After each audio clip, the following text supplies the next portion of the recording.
What's up? So, I've been binging a lot of anime lately, and there's some other shows I've been meaning to talk about. And if you're familiar with this channel, when I binge a lot of content, it makes me want to take a dump. And this time, it's an anime dump. Jujitsu Kaisen! I was wrong about this show. When season 1 came out, for the first 10 episodes, I didn't think much of it. Mostly though, it was because I wasn't really into the main character, Yuji. Normally I'll get on board with the protagonist right away and then go on this journey with them. For this, it was every single character around him that was just better. And over time, these other side characters lift him up and you figure out his path in this crazy world. So then a couple years goes by, the movie comes out, I skipped it, then season 2 comes out. Then I start hearing some rumblings. And by the time season 2 was into its last 5 episodes, I couldn't ignore it anymore. I had to check it out. I watched the movie first. Holy shit, it's fucking awesome. Making a movie in between seasons 1 and 2 that is also a prequel? So smart. Then start season 2 as an earlier prequel? Genius. Now you have such a solid foundation of characters to pull from by the time you pick up from where season 1 left off that you know all their abilities, you know what's going on, and you're excited to see whenever someone shows up. Very smart. So I watched the movie, rewatched season 1, then watched season 2, loved all of it. So now in total, I've watched the movie 3 times, I've seen season 1 1.5 times, and I've seen season 2 twice. And season 2 has been one of my favorite seasons of all anime ever. The Shibuya arc is absolutely fucking insane. Hurry up and run! No, you won't. I hereby forbid every person in a 100-meter radius from moving until I say the word now. Not yet. Still not yet. Now. There's this one moment where they seemingly kill 2 major characters within 2 seconds. And your immediate reaction is...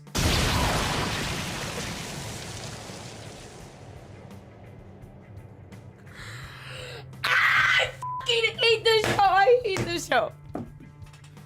So Yuji still is not my favorite character, but the route that they're taking him in, it's pretty great. And every other character in this is fantastic. From a literal human god to a fucking panda bear. The characters and their abilities and the way it all ties into the story is crafted so well that I just can't get enough of this show. Even rewatching season 1, I saw why I wasn't really into it at first. Again, I was wrong. I love Jujutsu Kaisen.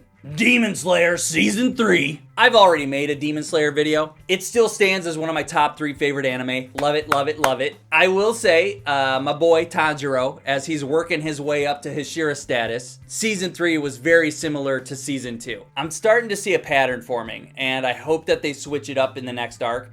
I would hate for this show to get repetitive. That being said, I don't think there's another show that hypes me up like this one does. Characters get pushed to their absolute breaking point. And it's not until you totally give up hope and are sure that they have lost before they find a way to bring it back around and finally something good happens for these characters. I like seeing characters have to struggle to earn their power-ups. And these characters earn it every step of the way. Plus, that animation is just fantastic.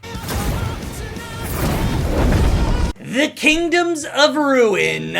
I don't even know how I started watching this show. Maybe it's because I saw that there are witches in it. And as you guys know, I dig witches and vampires and werewolves. This is about a world that's very technologically advanced in some areas, but medieval in other areas. And that's cool. I'm down for that. I'm down for witches. I'm down for futuristic yet medieval vibes. The emperor of the main kingdom declares war on all witches and they get hunted down. This one witch took a human boy and raised him as her own, and taught him to use magic with this stupid quill-looking thing. She dies, and the story takes place 10 years after that when this boy has grown into a heartthrob that, you know, all the chicks in the world can fix. He is known as the Witch's Apprentice, and he wants to get revenge by destroying all of humanity. I don't dislike this plot. And I think that's why I stuck it out and watched all 12 episodes. My problem is that by episode 7 or 8, I realized that I am not the intended audience for this show.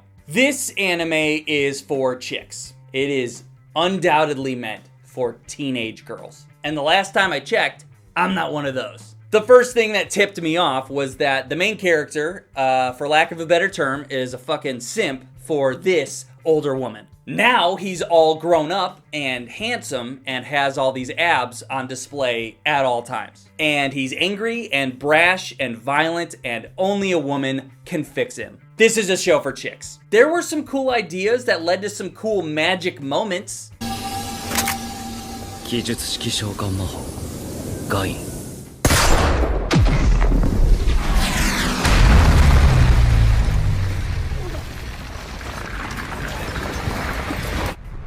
But they didn't really set up rules for this world of magic versus technology. So not a lot of things that happened made sense to me. It just seemed like a lot of things were convenient. There is one big shonen jump that our main character gets to power up. And he gets it from a spell that a witch casts on him. A love spell.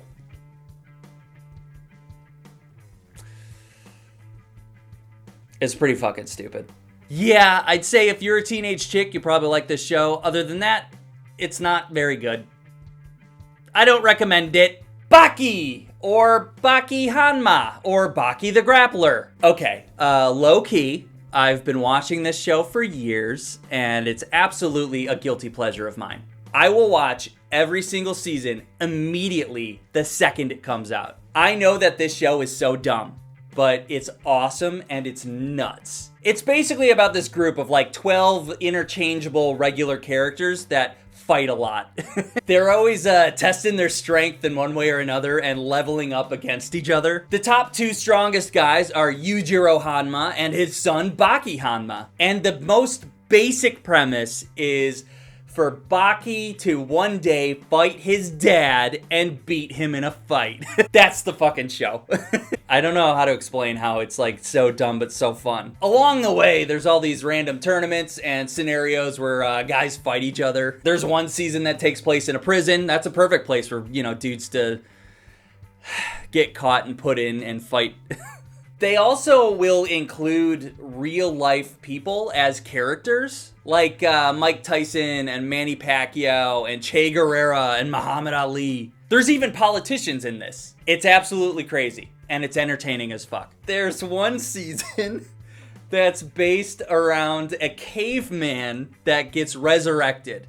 And this caveman used to fight dinosaurs. So now all the main characters want to test out their strength against him because he's the strongest character ever that used to fight dinosaurs. And somehow, it's a total blast. I had so much fun with that season. The last season that I watched, we finally got to see Baki fight his dad, Yujiro. And I can't even explain how fucking hyped I was. I was hyped! I swear I've been waiting for this fight to happen since like 2018. You really felt the buildup. And when the fight goes down, it's fucking epic. The character design is also ridiculous. These dudes have the most obnoxious muscles. Yujiro, he has what they call the demon back. The muscles on his back form the face of a demon.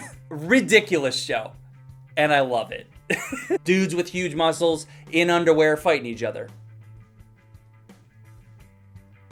Is Baki WWE? Chainsaw Man! Okay, I know that people love Chainsaw Man. I don't like it as much as other people do. But I get it. I get why people love it. It's just not quite my jam. It's not quite there. It is one of the coolest shows I've ever seen. The animation is unreal.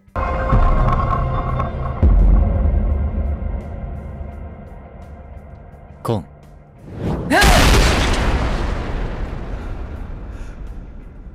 Now, except for the main character, every other character is cool as fuck. In this world where devils exist, you've got this guy who's a bottom feeder. He is the lowest of the low. Nobody even treats him like a person. At one point, his only goal in life is to grab a boob.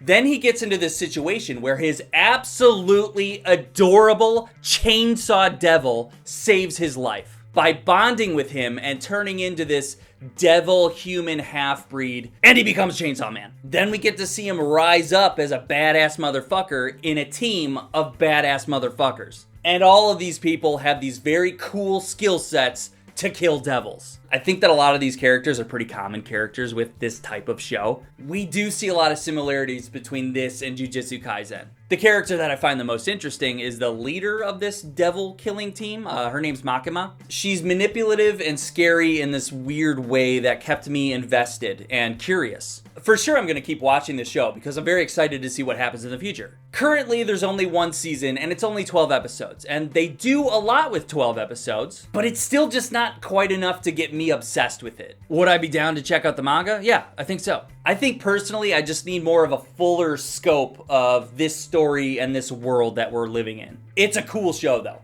Very fucking cool. Ninja Kamui. This is a new show on HBO Max. Max. As of recording this video, there's only 4 episodes out. I am gonna keep watching it because I'm curious where it'll go, even though I'm pretty sure I know where it's gonna go. The basic plot is 80s as fuck with a ninja twist and a little bit of sprinkle of anime tropes. And when I say that it's 80s as fuck, you've got a guy with a past that catches up with him. He's living a happy life.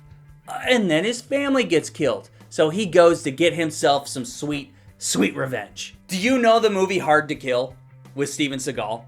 It is that.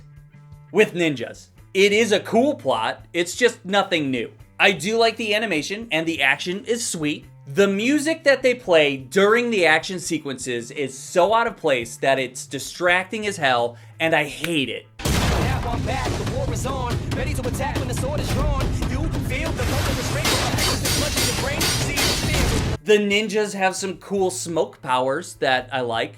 I would love to learn more about those.